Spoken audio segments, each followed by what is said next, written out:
యేసు ప్రభువారి నామంలో మీ అందరికీ నా వందనములు తెలియజేస్తున్నాను. దేవునికి మహిమ కలుగును గాక. హల్లెలూయా. దేవుని యొక్క వాక్యములో నుండి 148వ కీర్తనను మనము చదువుకుందాం. యెహోవాను స్తుతించుడి, ఆకాశవాసులారా యెహోవాను స్తుతించుడి, ఉన్నత స్థలముల నివాసులారా ఆయనను స్తుతించుడి. ఆయన దూతలారా మీరందరూ ఆయనను స్తుతించుడి, ఆయన సైన్యములారా మీరందరూ ఆయనను స్తుతించుడి. సూర్య చంద్రులారా ఆయనను స్తుతించుడి, కాంతి గల నక్షత్రములారా మీరందరూ ఆయనను స్తుతించుడి. పరమ ఆకాశములారా, ఆకాశము పైనున్న జలములారా ఆయనను స్తుతించుడి. యెహోవా ఆజ్ఞ ఇయ్యగా అవి పుట్టెను, అవి యెహోవా నామమును స్తుతించునుగాక. ఆయన వాటిని నిత్య స్థాయివులుగా స్థిరపరిచి ఉన్నాడు. ఆయన వాటికి కట్టడ నియమించెను, ఏదియు దాని అతిక్రమింపదు. ఈ యొక్క 148వ కీర్తనలో మొదటి 6 చరణాలు మనం చదువుకున్నాము. ఇక్కడ భక్తుడు అనేకమైన వాటిని స్తుతించండి, నాతో కలిసి మీరు కూడా స్తుతించండి అని అనేకులను భక్తుడు పిలుస్తున్నట్లుగా మనం చూస్తున్నాము. ఇందులో మరి ఆకాశ వాసులు ఉన్నట్లుగా మనం చూస్తున్నాము. ఉన్నత స్థలములలో నివసించువారు, దూతలు, దేవుని యొక్క మహా సైన్యము, అదేవిధంగా సూర్య చంద్రులు ఉన్నారు, పరమ ఆకాశము ఉంది, ఆకాశం పైనున్న జలములు ఉన్నాయి. మీరందరూ కూడా నాతో కలిసి దేవుని స్తుతించండి, నేను స్తుతించే సమయంలో మీరు కూడా నాతో కలిసి ఆరాధించండి అని భక్తుడు కోరుకుంటున్నాడు. ఎందుకు అంటే మరి అవెందుకు స్తుతించాలి అనేది కూడా ఇక్కడ రాస్తున్నాడు. 5వ చరణంలో మనం చూస్తే యెహోవా ఆజ్ఞ ఇయ్యగా అవి పుట్టెను. మనము వేరే ట్రాన్స్లేషన్స్ లో కనుక మనం చూస్తే ఆ తర్వాత గనుక లేదంటే కాబట్టి అనే అర్థం మనకు వస్తుంది. కాబట్టి అవి యెహోవా నామమును స్తుతించును గాక అని మనం చూస్తాం. ఎందుకంటే యెహోవా ఆజ్ఞయగా అవి పుట్టెను, కాబట్టి మీరు కూడా యెహోవా నామమును స్తుతించండి అని భక్తుడు వాక్యంలో చెప్తున్నట్లుగా మనం చూస్తున్నాము. ఎందుకు స్తుతించాలి అని చెప్తున్నాడంటే, దేవుడు ఆజ్ఞ ఇయ్యగా మీరు పుట్టారు. మీ ఉనికికి కారణం దేవుడు. మీరు సృష్టిలోనికి రావడం కారణం దేవుడు. మీరు ఉండాలి అని మీరు అనుకోలేదు. ఈ సృష్టిలో ఉండాలి అని సూర్యుడు అనుకోలేదు. ఈ సృష్టిలో ఉండాలని చంద్రుడు అనుకోలేదు. లేదా మేము కూడా ఉండాలి అని దూతలు అనుకోలేదు. కానీ అవన్నీ కూడా లేదా వారందరూ ఏ విధంగా సృష్టించబడ్డారంటే, మొట్టమొదటిగా దేవుని మనసులో వారు ఉండాలి అని దేవుడు అనుకున్నాడు. కాబట్టి దేవుడు వారిని సృష్టించాడు. కాబట్టి వారి ఎగ్జిస్టెన్స్ లోనికి, ఆ ఉనికిలోనికి వారు వచ్చారు. దేవుడే అనుకోకపోతే, దేవుడే సృష్టించకపోతే అసలు వారు ఉండేవారే కాదు. కాబట్టి ఏది ఉన్నా లేకున్నా మొట్టమొదటిగా దేవుడు మనలను సృష్టించాడు. కాబట్టి దేవుని మనము స్తుతించాలి. ఈ లోకంలో మరి మన ఎడల ఒకవేళ మన గురించి కూడా మనం చూస్తే మరి వాటికంటే అతి శ్రేష్టమైన విధానంలో దేవుడు మనల్ని సృష్టించాడు. వారినైతే ఆజ్ఞ ఇచ్చి దేవుడు సృష్టించాడు. అవి దూతలు కావచ్చు, లేదంటే మరి దూతలు ఎంతో మానవుల కంటే ఎంతో గొప్పగా సృష్టించబడ్డారు, ఎంతో బలవంతులు, మనకంటే ఎన్నో గొప్ప కార్యాలు వారి సృష్టిలో జరిగిస్తున్నారు అనే వాక్యంలో మనం చూస్తాము. వారందరినీ కూడా దేవుడు మాట ఇచ్చి సృష్టించాడు. అదేవిధంగా ఒకవేళ లూసిఫర్, ఆ వేకువ చుక్కను గురించి కూడా మనం చూస్తే పడిపోక ముందు ఎంత గొప్ప మహిమతో ఉన్నాడో, ఎంత అద్భుతంగా, ఎంత అందంగా సృష్టించబడ్డాడో, దాని అంతటిని కూడా ఏ విధంగా దేవుడు చేశాడంటే మాట ద్వారా ఆ లూసిఫర్ ని, వేకువ చుక్కను కూడా దేవుడు సృష్టించినట్లుగా మనం చూస్తాము. కాబట్టి ఈ లోకములో ఉన్న ఎంతో అద్భుతమైన వాటిని, ఎంతో అందమైన వాటిని, మన యొక్క జ్ఞానమునకు మించిన వాటన్నిటిని కూడా దేవుడు కేవలము మాట ఇచ్చి సృష్టించాడు. కానీ మానవుల యొద్దకు వచ్చేసరికి దేవుడు తన స్వరూపములో, తన పోలికలో సృష్టించాడు అని ఆదికాండము 1వ అధ్యాయం 27వ వచనంలో మనం చూస్తాము.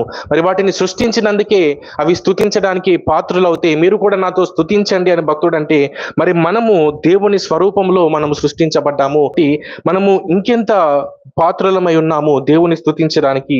అదే విధంగా మనం చూస్తే మరి దేవుడు మనలోనికి జీవ ఆత్మను ఊదినట్లుగా ఆదికాండం 2వ అధ్యాయం 7వ వచనంలో మనం చూస్తాము. ఈ సృష్టిలో దేనికి కూడా ఈ యొక్క ఆత్మ అనేది లేదు. సూర్యుడు మనకంటే చాలా రెట్లు గొప్పవాడు కావచ్చు, చాలా బలవంతుడు కావచ్చు, కానీ అందులో ఆత్మ అనేది లేదు. ఈ లోకంలో చాలా జంతువులు ఉన్నాయి, చాలా మనకంటే పెద్దవిగా ఉన్నాయి, మనకంటే బలము గలవి ఉన్నాయి, అలాగే జ్ఞానము గల జంతువులు అనేకమైనవి ఉన్నాయి. కానీ వాటన్నిటికంటే మానవుడే గొప్ప. ఎందుకు అంటే వారందరిలో కూడా ఆత్మ లేదు.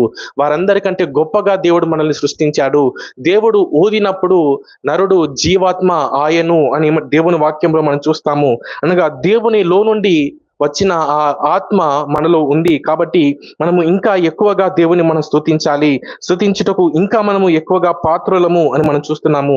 అయితే ఆదికాండము 1వ అధ్యాయం 28వ వచనంలో చూస్తే దేవుడు వేటినైతే సృష్టించాడో వాటన్నిటిపైన మనకు అధికారాన్ని ఇచ్చాడు. వారందరిని సృష్టించాడు. వారందరిని సృష్టిగా మాత్రమే ఉంచాడు. కానీ మనలను వాటన్నిటిపైన సూర్యుడు కావచ్చు, చంద్రుడు కావచ్చు, భూమి ఆకాశం కావచ్చు, లేదా అందులో ఉన్న సమస్తము కావచ్చు, వాటన్నిటిపైన కూడా దేవుడు మనకు అధికారమును అనుగ్రహించాడు.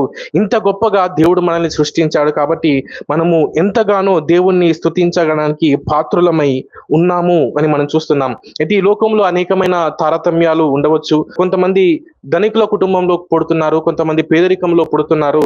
అయితే ఈ విధంగా అనేకమైన వ్యత్యాసాలు ఉన్నప్పటికీ కూడా దేవుణ్ణి స్తుతించడానికి మనందరము కూడా అర్హులమే.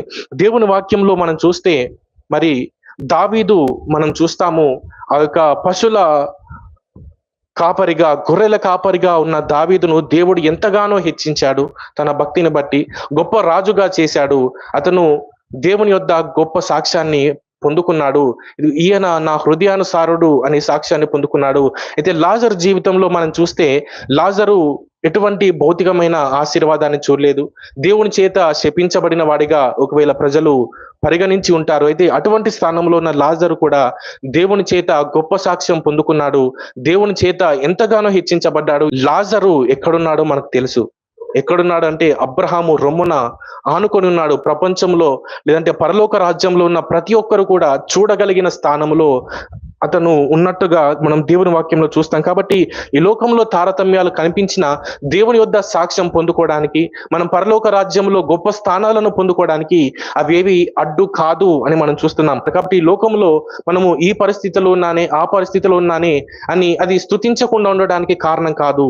నువ్వు ఏ స్థితిలో ఉన్నా గొప్ప స్థితిలోకి వెళ్ళడానికి ఆ స్థితి చాలు. ఈ లోకంలో ఏ పరిస్థితిలో ఉన్నామో, ఒకవేళ ఈ లోకంలో మనము వ్యాధిగ్రస్తులుగా మనం ఉంటే ఆ స్థితి చాలు పరలోకంలో గొప్ప స్థానాన్ని పొందుకోవడానికి. దేవుడు మన జీవితాన్ని మార్చాల్సిన అవసరం లేదు. మార్చకుండా కూడా ఆ స్థానంలో ఉండి వ్యాధిగ్రస్తులుగా ఉండి, రోగులుగా ఉండి పరలోక రాజ్యంలో గొప్ప స్థానాన్ని మనం పొందుకోవచ్చు. మనం పేదవారిగా ఉండి పరలోక రాజ్యంలో గొప్ప స్థానాన్ని పొందుకోవచ్చు. ఉద్యోగం లేని వారిగా ఉండి కూడా పరలోక రాజ్యంలో గొప్ప స్థానాలని పొందుకోవచ్చు. కాబట్టి నేను ఆశీర్వదించబడితేనే దేవుణ్ణి స్తుతిస్తానని కాదు, కానీ మనము ఈ లోకంలో ఉన్నాము అంటే, ప్రాణముతో ఉన్నామంటే నువ్వు స్తుతించడానికి పాత్రుడవే. నువ్వు ఉనికిలో ఉన్నావంటే స్తుతించడానికి నువ్వు పాత్రుడవే.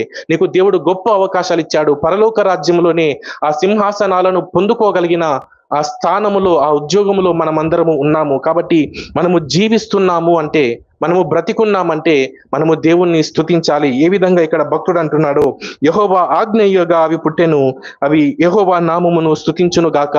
వాటికి ఇంకా ఏదో చేయాల్సిన అవసరం లేదు. దేవుడు ఇంకా ఏదో అడిషనల్ గా ఇవ్వాల్సిన అవసరం లేదు. దేవుడు నన్ను ఏదో ఆశీర్వదించాల్సిన అవసరం లేదు.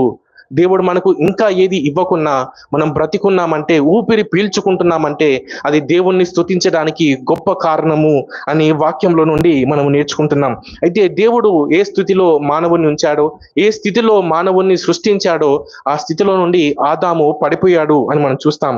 అయితే దేవుడు అంతటితో వదిలిపెట్టలేదు. మరి దేవదూతలు పడిపోయినప్పుడు ఆయన వారిని శిక్షించినట్లుగా మనం చూస్తున్నాము. కానీ మానవులు పడిపోయినప్పుడు దేవుడు ఆ విధంగా వారిని వదిలేయలేదు. కానీ మనము కొరింథీయులకు రాసిన 2వ పత్రిక 5వ అధ్యాయము 17వ వచనం గనుక మనం చూసినట్లయితే, కాగా ఎవడైనను క్రీస్తునందున్న ఎడల వాడు నూతన సృష్టి, పాతవి గతించెను, ఇదిగో క్రొత్తవాయను అని మనం చూస్తున్నాము. దేవుని వాక్యమును మరలా మనం చదివినట్లయితే, కాగా ఎవడైనను క్రీస్తునందున్న ఎడల వాడు నూతన సృష్టి అని మనం చూస్తున్నాము. ఆదాము దేవుడిచ్చిన స్థానముల నుండి పడిపోయాడు. అదేవిధంగా ప్రతి మానవుడు కూడా పాపము చేస్తూ దేవుడిచ్చే మహిమను పొందలేని స్థానంలో ఉంటున్నాడు. అయితే ఇక్కడ మనం దేవుని వాక్యంలో చూస్తున్నాము, ఎవడైతే క్రీస్తు నందు ఉంటారో వారందరూ కూడా నూతన సృష్టి అని దేవుడు అంటున్నాడు. దేవుని వాక్యం చెప్తుంది. మనము కేవలము దేవుడు మనల్ని సృష్టించలేదు, వాటిని సృష్టించాడు, సూర్యుని సృష్టించాడు, చంద్రుని సృష్టించాడు, దేవదూతలను సృష్టించాడు, ఆకాశంలో సైన్యములను సృష్టించాడు. అయితే వారి వలె మనల్ని వదిలేయలేదు. కానీ ఆ సృష్టిలో నుండి దేవుడిచ్చిన గొప్ప స్థానంలో నుండి పడిపోయినప్పుడు దేవుడు మరలా తన రక్తము ద్వారా మనకు నూతన జీవితాన్ని ఇవ్వడానికి దేవుడు ఇష్టపడుతున్నాడు. నూతన సృష్టిగా దేవుడు మనల్ని చేశాడు, వాటిని ఆజ్ఞ ఇచ్చి చేశాడు. మనలను దేవుడు తన స్వరూపంలో చేశాడు, తన చేతులతో మనకు రూపాన్ని ఇచ్చాడు, మనకు జీవాత్మనిచ్చాడు, మనకు అధికారాన్ని ఇచ్చాడు అని మనం చూసాము. అయితే ఆ స్థానంను మనం పోగొట్టుకున్నప్పటికీ కూడా దేవుడు ఆ స్థితిలో మనల్ని వదిలేయలేదు. కానీ తిరిగి తన ప్రాణమును పెట్టి తన రక్తమంతటిని కార్చి మనలను నూతన సృష్టిగా చేయడానికి దేవుడు ఇష్టపడ్డాడు. ఈ యొక్క అంశమును గురించి మనము ఈనాడు ధ్యానించబోతున్నాం. ఈ లోకములో మరి కేవలము మాట ద్వారా సృష్టించబడినవే దేవుణ్ణి స్తుతించడానికే పాత్రలవుతే, మరి దేవుడు ప్రాణము పెట్టి మనల్ని సృష్టించాడు నూతనముగా. మనం ఇంకెంతగా దేవుని స్తుతించాలి? వాటికంటే లేదా అవి ఒక్కసారి స్తుతిస్తే మనము 1,000,000 సార్లు స్తుతించాలా? ఆ విధంగా మనం చూస్తే మరి కేవలం మాట ఇచ్చాడు. ఊరికే దేవుడు ఒక మాట ఇచ్చాడు, సూర్య చంద్రులారా మీరు కలగండి అంటే అవి కలిగాయి, వెలుగు కలుగునుగాక అంటే వెలుగు కలిగింది. అయితే మనకు ఆ విధంగా అనలేదు. దేవుడు తన చేతులతో స్వహస్తాలతో మనకు రూపాన్ని ఇస్తాడని మనం చూస్తున్నాము. అయితే అంత మాత్రమే కాదు, కానీ మనిషి పడిపోయినప్పుడు నూతన సృష్టిగా చేయడానికి, మరలా అతన్ని సృష్టించడానికి దేవుడు తన ప్రాణమును పెట్టాడు అని మనం చూస్తున్నాం. కాబట్టి తన ప్రాణమును పెట్టి మనలను నూతన సృష్టిగా చేశాడంటే మనము ఎంతగా దేవుణ్ణి స్తుతించడానికి పాత్రలుగా మనం ఉన్నామో మనం గ్రహించాలి.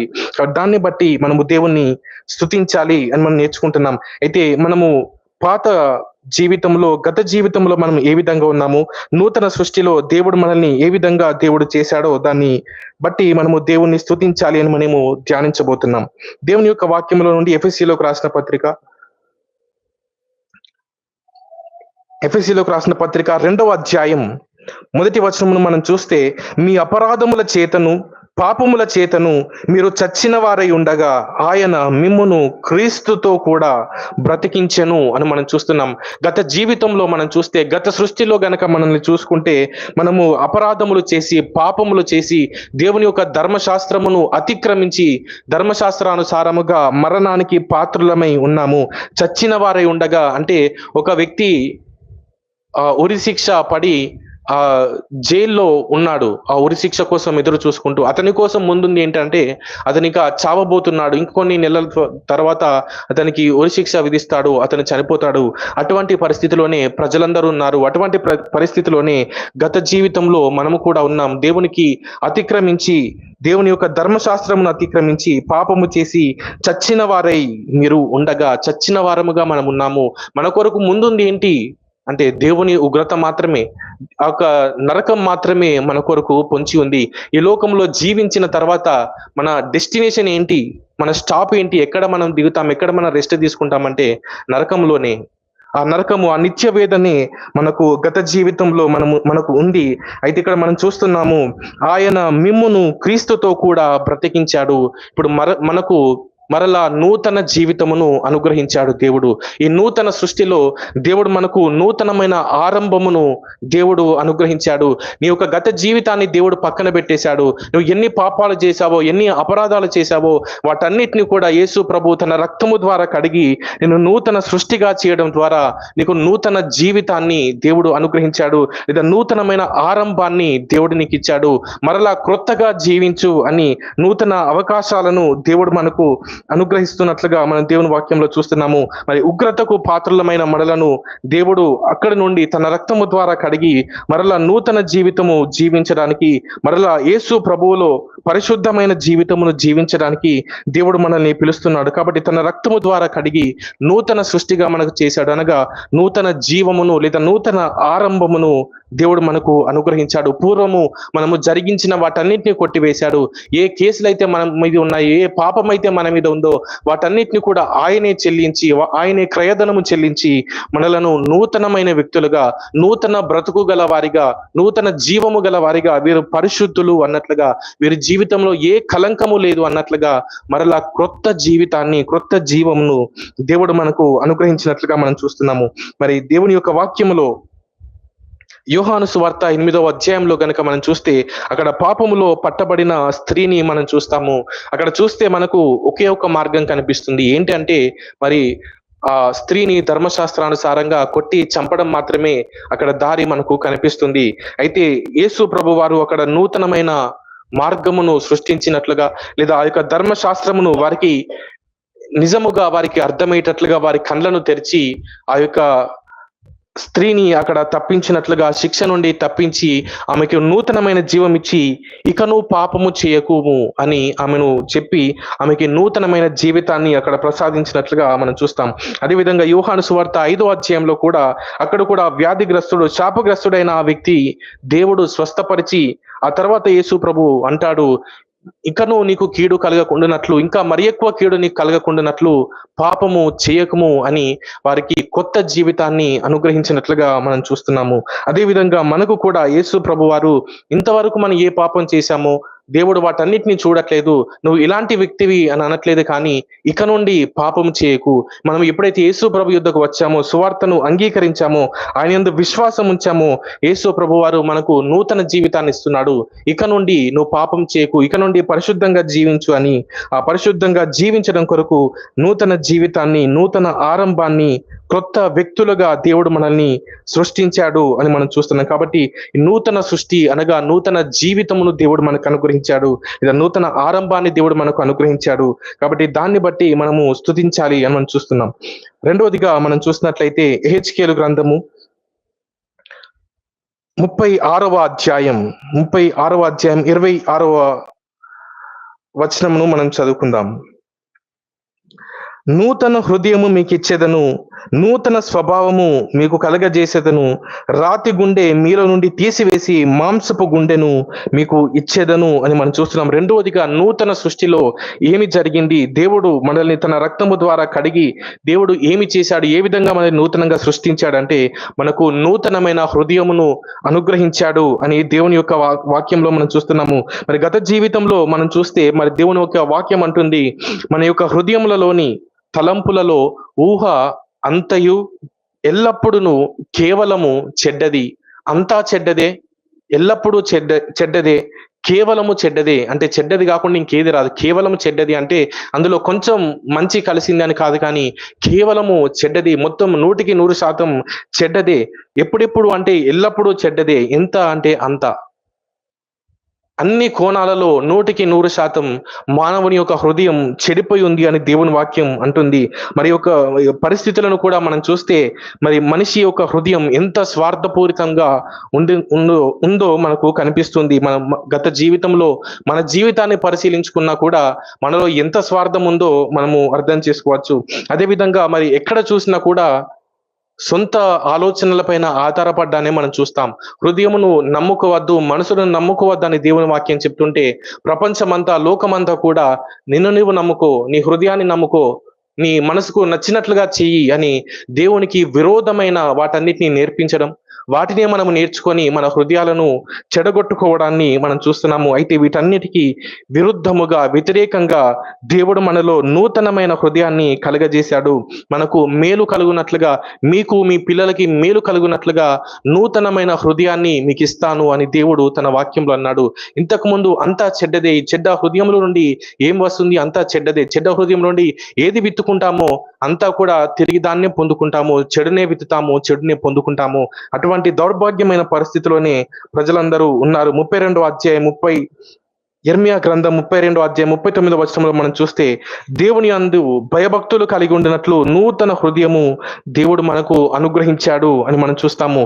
ఇది అంత దుష్టమైన హృదయంలో నుండి ఇప్పుడు మనకు మేలు కలుగునట్లుగా నూతనమైన హృదయాన్ని దేవుడు అనుగ్రహించాడు అని మొట్టమొదటిగా చూస్తున్నాము. రెండవదిగా మనం చూస్తే మరి ఈ లోకంలో అంతా కూడా స్వార్థమే. నేను నా హృదయం ఎప్పుడు కూడా మన గురించి ఆలోచించుకుంటుంది, నేను బాగుండాలి, ఇతరులు ఏమైపోయినా పర్లేదు అని అనుకుంటుంది. కానీ అటువంటి ఆ హృదయంను దేవుడు తొలగించి మనల్ని ప్రేమతో, పరిశుద్ధాత్మ ద్వారా మనలో ప్రేమను దేవుడు కుమ్మరిస్తున్నాడు. అదే నూతనమైన హృదయాన్ని మనకి ఇచ్చాడని మనం చూస్తున్నాము. అదేవిధంగా ఇప్పుడు తనపైన ఆధారపడడం, ఎవరైతే తన మనసును నమ్ముకుంటారో వారు మూర్ఖులు అని దేవుని వాక్యం చెప్తుంది. కానీ ఈ యొక్క లోకంలో ఏం చెప్తున్నారు? మిమ్మల్ని మీరు నమ్ముకోండి అని చెప్తున్నారు. ఒకసారి మోటివేషన్ క్లాసెస్ అని ఈ ఫంక్షన్ హాల్‌లో నిర్వహించినప్పుడు ఆ సౌండ్ ఇక్కడి దాకా ఇనిపిస్తుంది చర్చ్ దాకా. వారేమని చెప్తున్నారంటే, మదర్ తెరిసా గూడా తన్ను తాను నమ్ముకుంది కాబట్టి అంత గొప్ప పరిచర్య చేయగలిగింది అని చెప్తూ, మీరందరూ కూడా మిమ్మల్ని మీరు నమ్ముకోండి. మనకు ఎవ్వరు అవసరం లేదు. దేవుడు అవసరం లేదు.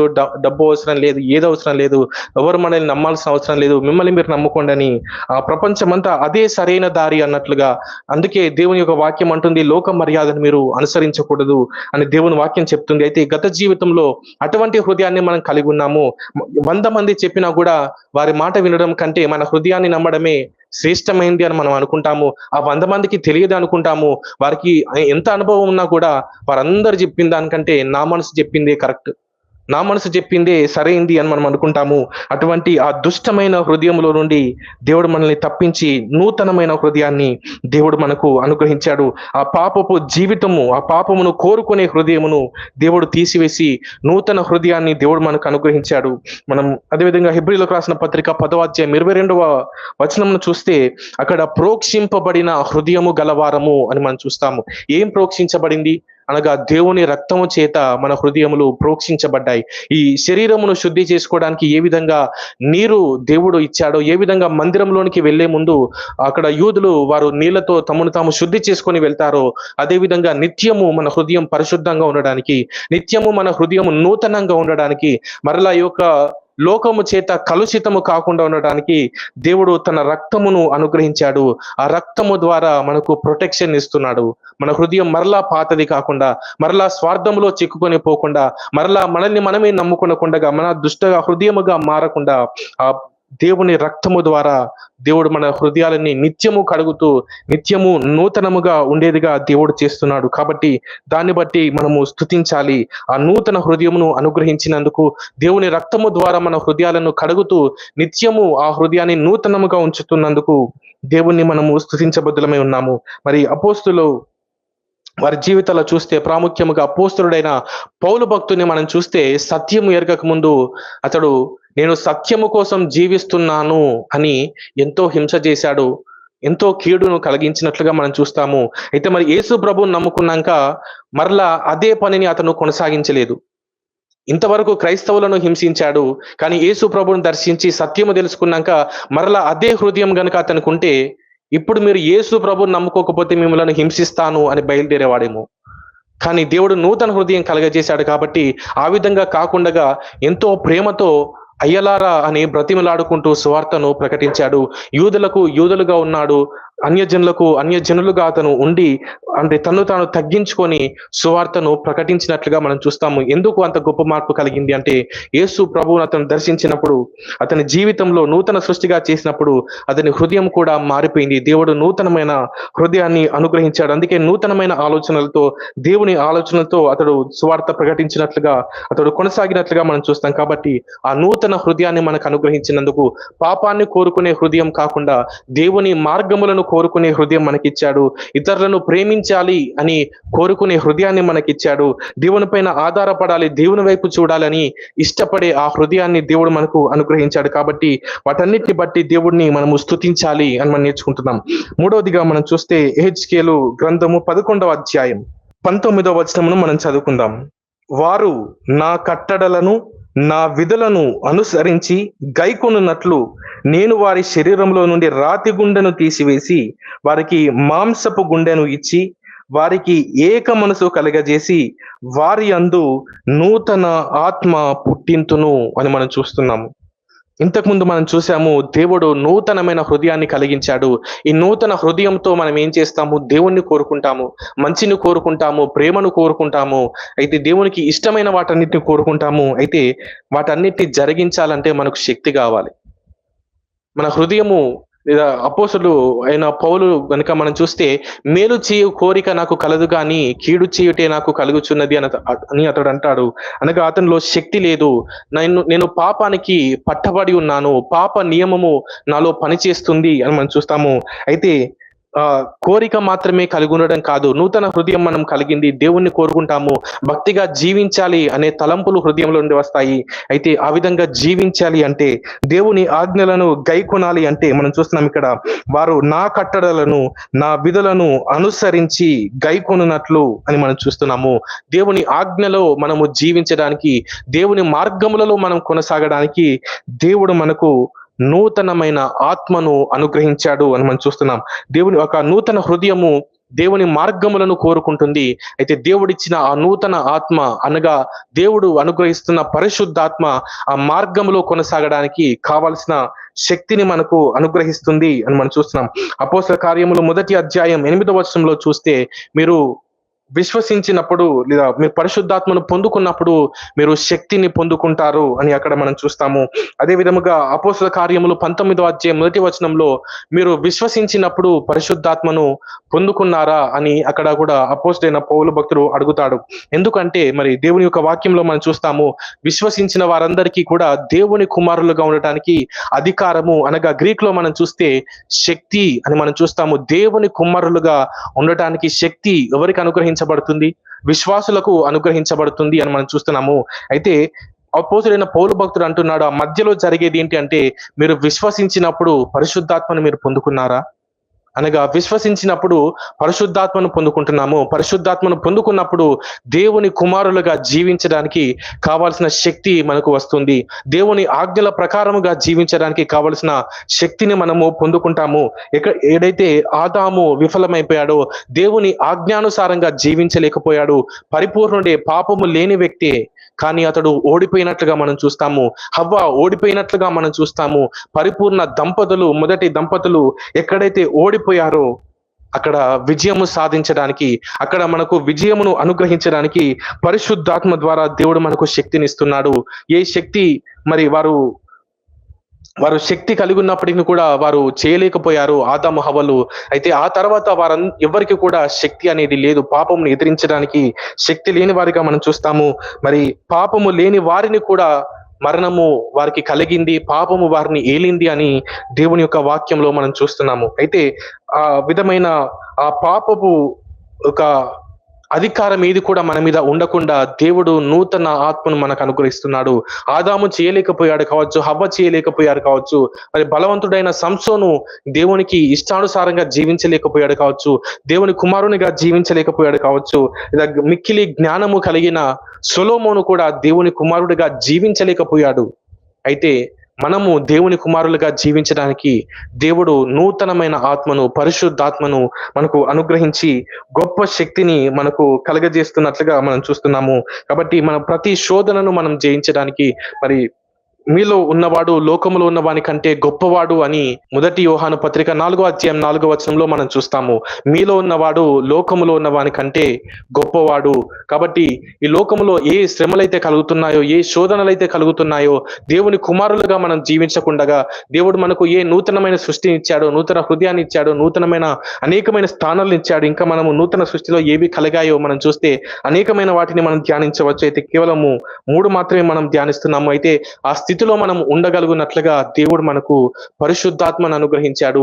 దేవుడిచ్చిన ఆ నూతన సృష్టిలో ఏమాత్రం మరలా పాత జీవితానికి వెళ్ళకుండగా, మరలా పాపములో పడకుండగా దేవుని కుమారులుగా జీవించడానికి, యేసు ప్రభు వలె మనం జీవించడానికి, యేసు ప్రభు ఏ విధంగా తండ్రి చిత్తాన్ని జరిగించాడో, తండ్రి యొక్క పరిచర్యను చేశాడో, అదే విధంగా మనందరము కూడా తండ్రి చిత్తమును జరిగించడానికి, మనమందరము కూడా దేవుని పరిచర్య చేసి యేసు ప్రభు వలె తండ్రిని మహిమపరచడానికి, యేసు ప్రభు వలె దేవుని కుమారుని వలె యేసు ప్రభు స్థానములో మనం జీవించడానికి మనకు నూతనమైన శక్తిని దేవుడు అనుగ్రహిస్తున్నాడు ఈ యొక్క పరిశుద్ధాత్మ ద్వారా. కాబట్టి దేవుడు మనకు పరిశుద్ధాత్మను అనుగ్రహించి లేదా నూతన ఆత్మను అనుగ్రహించి దేవుడు మనకు శక్తినిస్తున్నాడు. దేని కొరకు అంటే దేవుని కుమారులుగా జీవించడానికి, అనగా యేసు ప్రభు వలె జీవించడానికి, యేసు ప్రభు అడుగు జాడల్లో మనము కూడా నడవడానికి దేవుడు నూతనమైన ఆత్మను మనలో పుట్టిస్తున్నాడు. ఇది ఎవరి వలన సాధ్యం కాలేదు కావచ్చు, ఆదాము వలన జీవించడం సాధ్యం కాలేదు కావచ్చు దేవుని కుమారుని వలె, మరి గొప్ప గొప్ప వ్యక్తులు దేవుని కుమారుల వలె జీవించడం సాధ్యం కాకపోవచ్చు, కానీ మనకు సాధ్యం అవుతుంది. ఎందుకంటే మనము పాత జీవితం కాదు, గత జీవితం మనలో లేదు, కానీ కానీ నూతనముగా దేవుడు మనల్ని సృష్టించాడు. ఇప్పుడు మనము నూతనమైన జీవితమును కలిగి ఉన్నాము. మనలో పాపము లేదు. అదేవిధంగా నూతన హృదయమును దేవుడు మనకు అనుగ్రహించాడు. దేవుని యొక్క మార్గములను కోరుకొని దేవుని యొక్క ప్రేమను వెంబడించి ఆ నూతన హృదయాన్ని ఇచ్చాడు.